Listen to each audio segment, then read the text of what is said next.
Hello fellow collectors, OCG Experience here.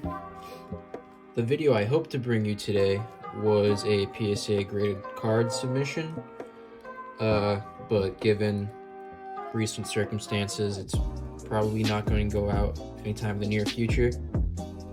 But anyway, I figured we'd just go through some of the cards I'm submitting. Not too many, I think there's about 20 in here. So without further ado, let's just get right into it. Guy the Dragon Champion, Volume 3, and another one. If you watched my recent mail opening video, then you're probably aware of at least one of these because I unpackaged this. Both of these are pretty solid candidates for, I think, a PSA 9. They both show some silvering. I don't know if you can really catch it through the video, but that's definitely something that could cause a grade down from a 10. Additionally, I think one on the back here is pretty off-center. The regulation for backside centering, I believe, is 25-75 at least, and this probably falls just short of that. This one, on the other hand, is pretty nice.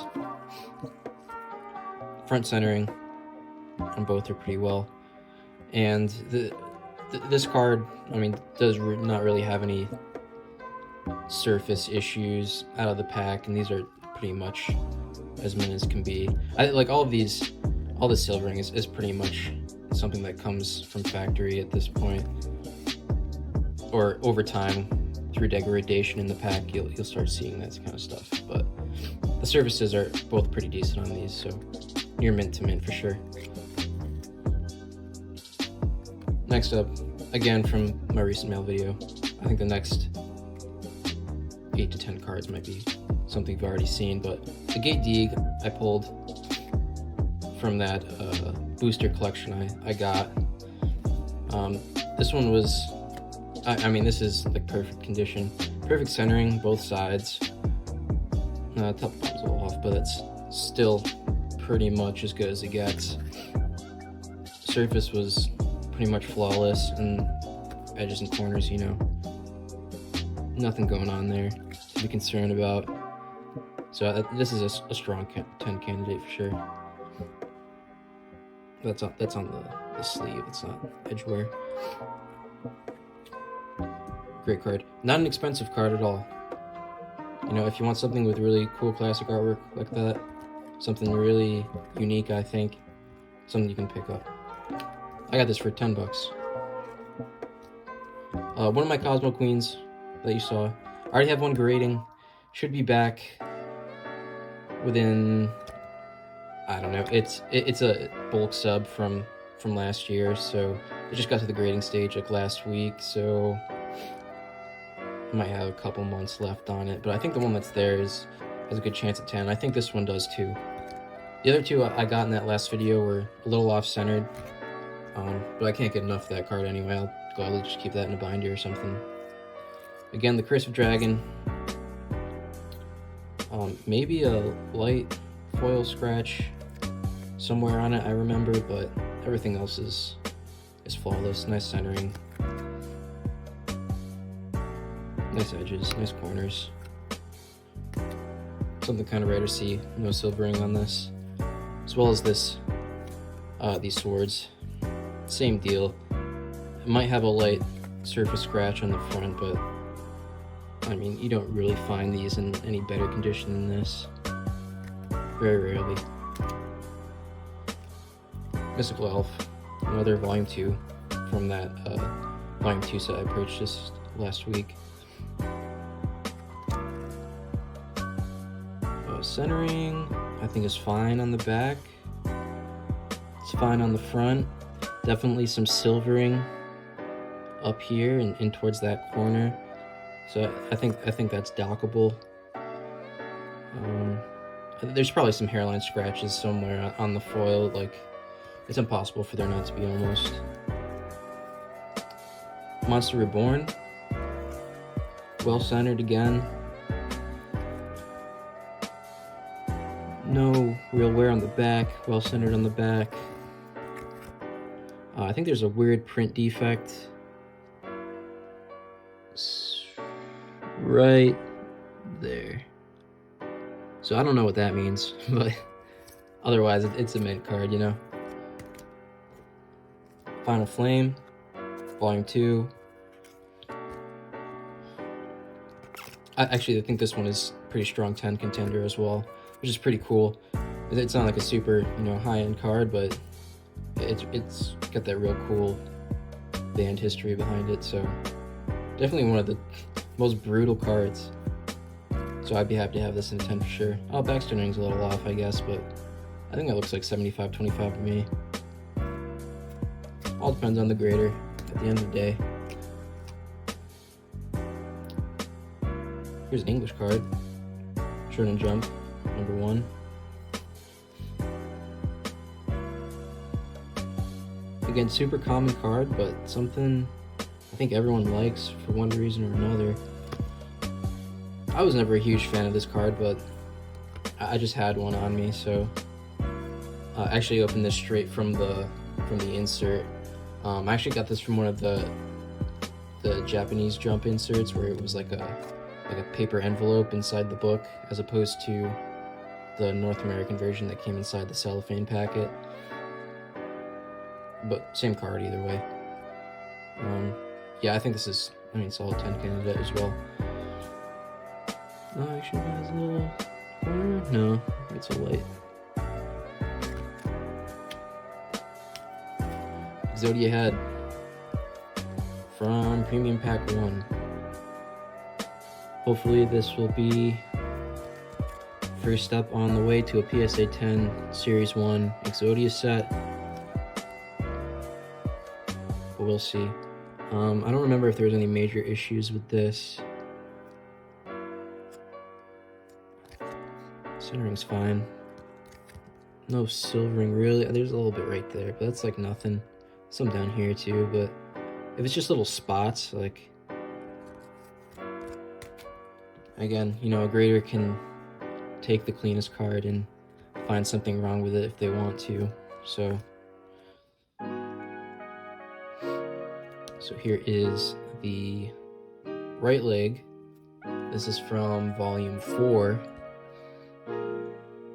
One of the volume set Exodia pieces, the other being the left leg. I think this is the same story as the Exodia Head.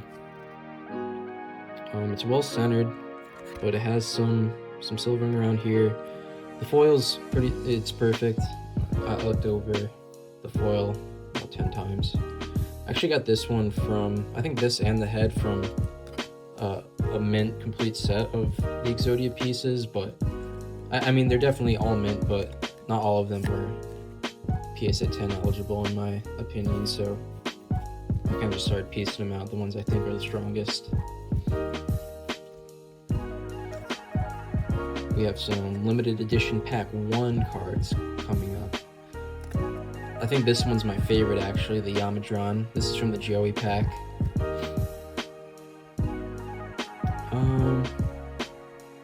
A little off center. A little. Probably still within the 45 to 55% range, so the edges are fine. I recall the foil being just fine, so maybe this is a 10, which would be pretty sweet for these cards, because this set is plagued by name and print defects on the back that come straight from the pack. But I think this one is pretty strong.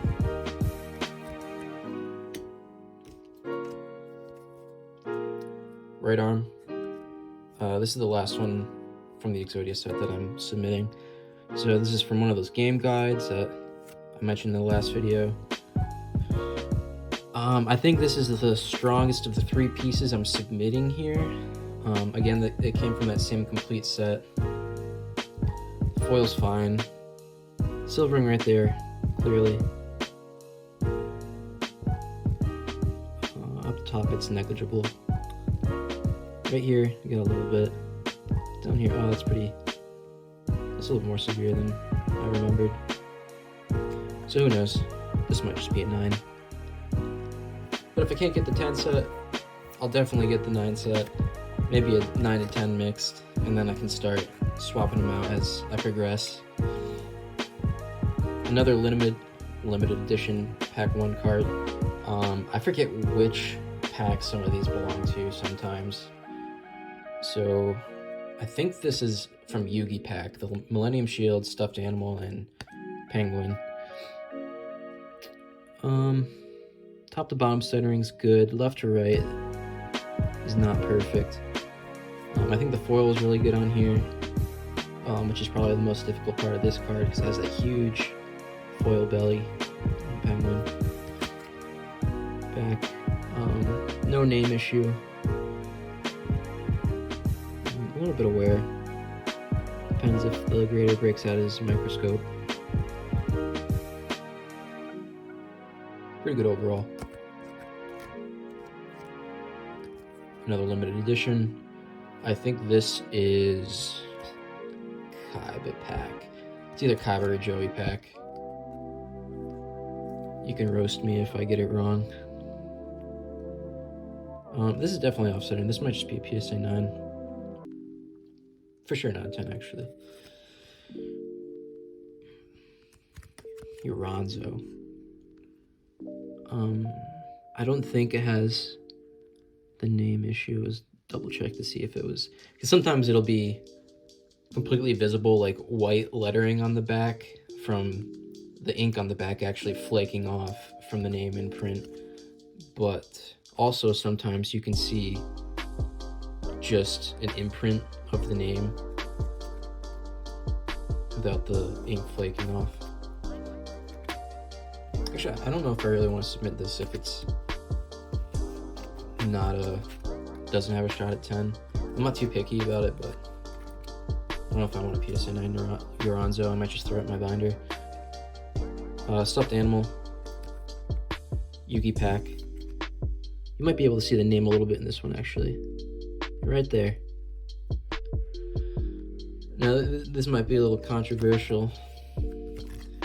The name issue. I've seen plenty of PSA 10 cards with something like that. I've seen one notable Series 1 PSA 10 card with that on the back, which is a very high value card that's listed for a very high value for being a Pop 1 PSA 10 copy of it, being the Perfectly Ultimate Great Moth from the Japanese Dark Duel stories.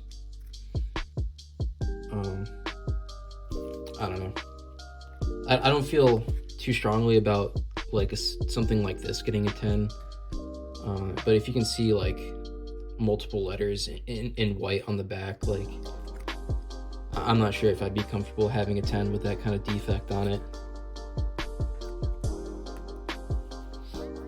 Anyway, that's actually it for my OCG cards from the submission, but I also had some North American cards, or English cards, set up.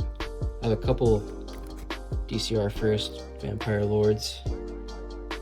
I think these are more PSA 9 level. I think the backs had just like scuffing on it, just very light from just moving around in and out of sleeves probably, or in and out of binders.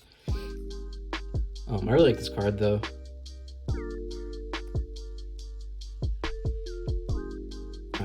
I don't collect English set cards that much, but I got those pretty cheap, so I was like, let's see how they look, and lo and behold, they were near mint to mint, so still a solid card. Obviously GBI Secret Slifer. I think this is a PSA 9 based on top to bottom centering, and I think there's like a hairline scratch in the middle that you wouldn't be able to see through this card saver anyway, but the edges are very nice. The foil's very nice. The foils on most of these GBI cards are not going to give you that much trouble unless someone was really reckless with it, but it's not like people played with these cards, obviously, so usually you just get it and put it in a sleeve, put it in a binder, put it in a top loader, whatever. I don't I guess some kids shove them in your pockets too, so. LOB Red Eyes, Unlimited. I think this is, I'm not an expert on this debacle, but I think it's a 2002. I don't care whether it is or if it's a 2023, honestly. But it's probably a PSA 10. Like, this is straight up pack fresh and pretty well centered. I bought it raw though. I didn't take it out of the pack, so that's why I'm not sure. But the lettering matches up with the first edition.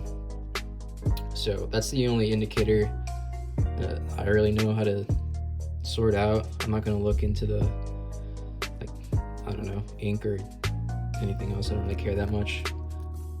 I got it kind of cheap, so. And TFK Zoa, a little off center, but I opened the packet for this. I think I have a piece of string inside my top loader, or my card saver, so that's pretty cool. Yeah, I mean, this is straight out of the pack, so expect good things for that one. And same as Metal Zoa, again, a little off center left to right, but this card's pretty sweet. These cards have really gone up in value for PSA 10, which is kind of funny. I don't know. You can still buy like the cellophane packets for like $100 or $200, but seeing these go like I don't want to just pull numbers out of my head, but like hundreds of dollars for like a single one of these in PSA 10. You know, you get it out of a packet that comes with every game, and they're almost always going to be mint. You know, the only issues you really run into is centering. Yeah, I mean, sometimes the packet gets damaged or something, but I'm definitely not giving away an arm and a leg for one of them. These are just something I had lying around. I don't even know where I put the Goblin Fan. I think it's in a binder somewhere. So yeah, that's pretty much it. Obviously, I'm not going to sub these anytime soon. Maybe in July. I don't really want to spend $100 each on most of these though, for like regular. So maybe they'll bring back something more affordable. Probably not. See what happens. I probably won't send them to BGS right now because they probably have more orders than they've ever had in the history of their existence coming in this week. So we'll wait it out and see. Nothing wrong with holding some raw cards, you know? If they're for you, that's I think the most enjoyable form to have them in. So that's pretty much it. The submission that never was. If you guys enjoyed, like and subscribe.